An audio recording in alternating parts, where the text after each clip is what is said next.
So this is Editor Madge here, and for some reason the introduction was cut slightly. So in this segment we're going to be talking about Michel Barnier describing the problems he had with the DUP. I don't know why OBS is acting up, but yeah, that's what we're going to be talking about in the video. Describing the problems he had with the DUP, and specifically Arlene Foster and another lady who was an MEP. It's quite interesting. Barnier released the book on Friday, I think, last Friday. It was in French. I think it's probably going to be translated into English. And it's going to be interesting because he had an absolute nightmare situation dealing with Brexit. The man's hairline is still pretty decent given all the stress and the issues he had to deal with regards to Brexit.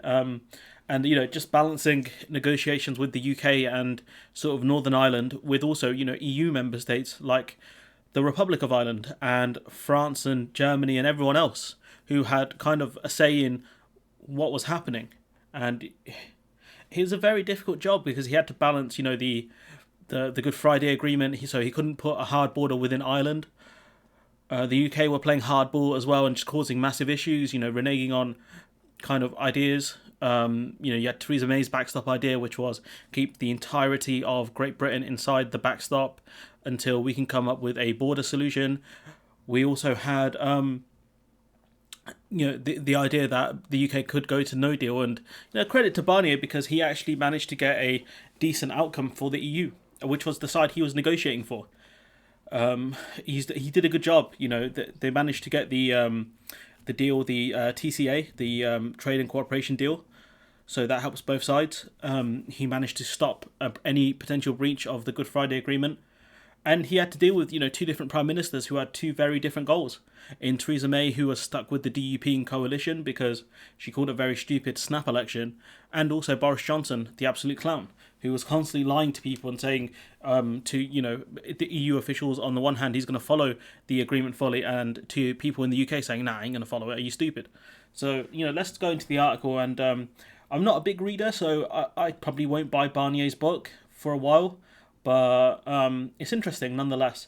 So EU's former chief Brexit negotiator says he found it difficult to stay calm while meeting the DUP's Arlene Foster and Diane Dodds.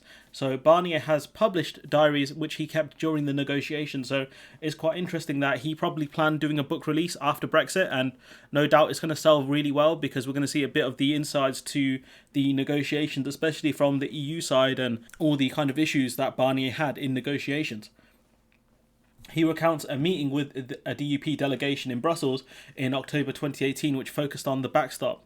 So this would have been Theresa May's backstop because Boris Johnson wasn't Prime Minister at the time. Mr. Barnier writes of his frustration, saying the DUP oppose everything and don't want to hear about the concrete proposals we are making. So that's potentially about a backstop that doesn't include all of GB. That might have been closer to Boris Johnson's agreement with the EU, and obviously the DUP would be against it because it separates Northern Ireland from GB. So Theresa May's proposal was a bit riskier because you're kind of relying on Great Britain to stay within the EU, within the custom market, the single market and the customs union, whilst also following all the EU rules and not really complaining about it too much, which would have been difficult to conceive at the time. And to be fair, I still don't think that was the right thing to do, purely because I don't think the UK would have kept following the rules. We would have got sick of it and caused more problems. That's the way I see it anyways. Barnier writes of his frustration, saying the DUP, we mentioned that. He also assessed that Miss Dodds, the party's MEP at the time, and Miss Foster don't like each other, and it shows. So that's quite interesting that he managed to notice this kind of animosity. I wonder why they were potentially at odds with each other. It's very strange. Maybe one was taking the side more of the EU, or maybe one was talking more about the issues with passing things within the EU Parliament. Miss Dodds and potentially Arlene Foster was like, we want to take a more hardline stance when it comes to dealing with the Republic of Ireland. So maybe Arlene Foster wanted a more harsher kind of Brexit for more separation from the Republic of Ireland. Who knows? He says that they tried to outbid each other to launch slogans and ready-made phrases. It's possible that Miss Dodds maybe wanted Arlene Foster's spot as leader of the DUP, and that's why she was potentially causing any issues. Slogans and ready-made phrases, that's a Dominic Cummings thing. So maybe they were just trying to figure out how to market it to the people of Northern Ireland. First Minister Arlene Foster told BBC News that Mr. Barnier's judgment on the occasion was flawed on many levels. The only thing I would say is this man kept a diary and was taking notes. I don't think you did, so I'm going to trust the guy more who's taking notes than the person who was not taking notes. A man of Barnier's experience should display a little bit more depth, she said. So that's a really weak criticism, and maybe she's trying to protect her own legacy by trying to say, oh, there were no problems within the DUP when we know there are problems within the DUP. So that's a very strange criticism. Barnier not entirely negative about the two women in the diary entry, however, describing Miss Dodds as elegant and competent, and Miss Foster as precise, pragmatic in her question. So maybe he's saying that Miss Dodds was very good at her job and was talking in a much nicer way, and Miss Foster was more precise and pragmatic with her question. So she wanted to get to the point quickly of, okay, if we do this thing, what happens then? That kind of thing. It's a very kind way to maybe say she was quite maybe aggressive. I don't know. It's hard because there's a massive cultural difference between obviously Barnier, who I think is French, and obviously Britain in the way you kind of interpret things and say how people are. So he wasn't all bad clearly in the book. He wasn't completely trying to attack people. He was being a bit nicer to the people he had dealings with, and it would be interesting to see what his kind of description of Theresa May and Boris Johnson are. In the same October diary entry, Barnier has warm words for the Ulster Unionist Party's former MEP Jim Nicholson, describing him as a man he likes because of his sincerity, which is, again, I don't know a lot about this gentleman, but it's interesting the kind of praise and criticism that Barnier is offering when it comes to the negotiations with certain politicians within Northern Ireland. The book, The Grand Illusion, which is a phenomenal name, The Secret Journal of Brexit 2016 to 2020, was published in French on Thursday, so we're probably waiting for an English version to come out sometime soon.